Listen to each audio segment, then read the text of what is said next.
Hi, I'm looking at this set of notes that is really meant to be pretty short. So I want to make a little small video on what the derivative of e to the x is and how we can use that to find the integral. So what we'll hope to glean from this video and from this set of practice, it's a really small bit of practice with it, is just how to work with e to the x in the context of the derivative. So if we were in class, then I would ask you to fill out this table based on what you see on the graph here. Now this graph is very interesting. It has the slope, the tangent line slope to each point represented here. So you can see that the slope of this dashed line corresponds to this point, and you can see the point at 0, 1 corresponds to this slope.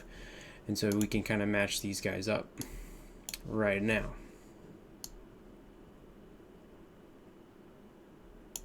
There we go. Oh my gosh, I should, do it like this. Keep it consistent. Right, so we can go to our table and we can fill it out. So 0 is going to be 1. Oh, my slope is 1. F of x is going to be 2.72. That's e, actually. E is equal to 2.72, approximately.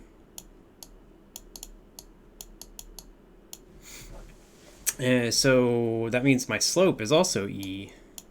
And then I've got e squared as what 7.39 is. You could also put 7.39 there, but it's not as accurate because e is an irrational number. But if we wanted to know what, based on this number 1, based on the data, what's our -2 value going to be? That's going to be e to the -2, e to the -2, or 1 over 7.39. So I hope that makes sense. What the graph is saying is on e to the x, the slope, if we look at the second question, the slope of e to the x and the output of e to the x, they are the same. So they are the same. The same. Wow. Cool. So that means the derivative of e to the x, if we took the derivative with some derivative notation right here, just to show that we're applying it, is equal to itself. Whoa. So you've heard of continuous growth. E to the x is what describes continuous growth. And that's why, because it grows at the same rate as it accumulates y values. So let's apply the integral to this as well. If we integrated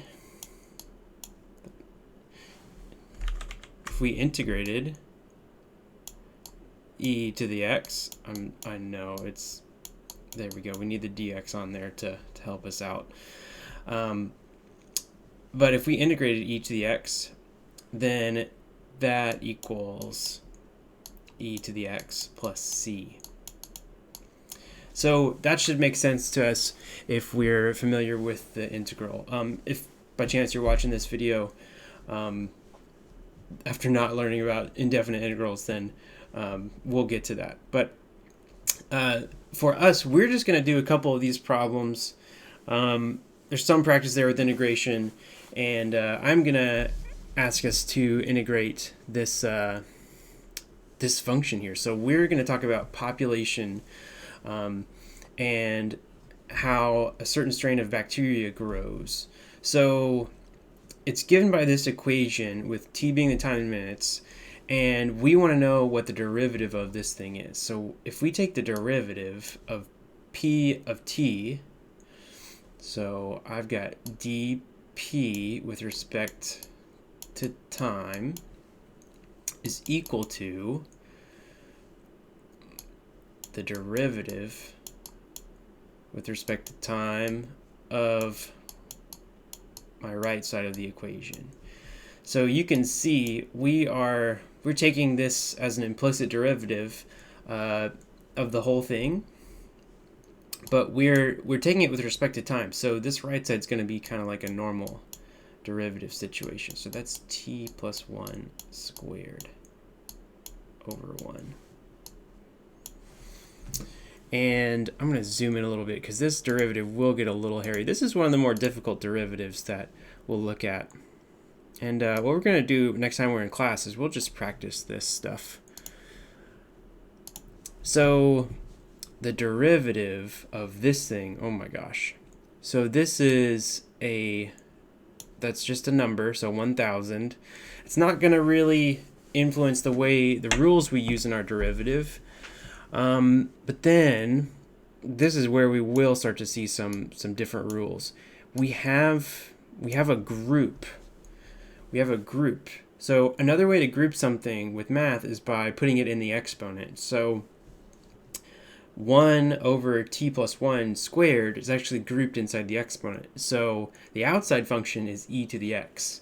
This means we're going to use the chain rule to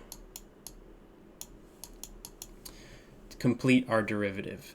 So the chain rule derivative for the outside group, which the outside group, if I can highlight it real quick, is just 1,000 e to the something.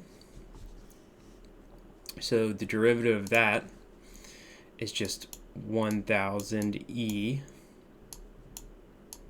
to the something. It's really weird. But that's how we do the derivative of e because of the relationship we discussed earlier.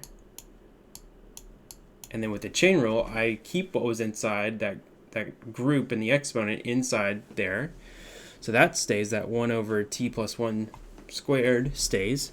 And now I take the derivative of the inside. Well, what's the derivative of the inside? So we probably should have rewritten that 1 over t plus 1 squared as something else, because that's really difficult to take the derivative of. And let me clean this up a little bit. So that's going to be t plus 1 to the negative 2. Okay, so now that I know that it's t plus 1 to the negative 2, and that's inside my exponent, then I can take the derivative of that. So that's another chain rule. So I'm going to take the derivative of that, and I'm going to say negative 2 times t plus 1 times the derivative, well, I got to subtract 1, times the derivative of the inside, which is just 1. And that's going to complete my derivative. So really difficult derivative to start off with, but hopefully you followed all that. Okay, so I'm just going to clean this up a little bit. So this is negative 2,000 e to the 1 over t plus 1 squared, and then times 1 over t plus 1 cubed. Okay, so you should be able to graph this and figure out the answer to this this last question here, what's happening to the population over time. But what's the derivative of this function, and what does it represent? We found it. This represents the change in population. So this is change in population. So we could also say it's the growth rate of the population, or just population growth. Okay, so I'd like you to figure out what's happening to that population over time by you can graph the original, and you can graph the derivative and try and compare what's happening versus time there. So I'd like you to, if you can, try to figure out what the integrals of 15 and 16 are. This is just going to be our sort of jumping off point for what we talk about in class. So I'll say with 15, you don't need u substitution. You're only using rules of integrations, so you could write it like this, and then you should be able to get the answer after that hint. With number 16, the hint I'm going to provide to you here is you do need u sub, and your group is going to be hidden within the exponent right here. So u is going to be what's inside that group. So u is equal to e to the 5x plus 5. So integration is going to cover the derivatives of certain functions, so that's why we're using it here as practice for e to the x as well. So hopefully you can figure out what du over dx is for that, and then you can be on your way with the u substitution procedure. So good luck figuring out the rest of this worksheet. It's just these 3 questions. What's happening at time 4, which would be 4 minutes in, and what's happening to the population over time is your conceptual question, and then figuring out what the answers for 15 and 16 are. Okay, so thanks for watching. I'll see you later. Bye.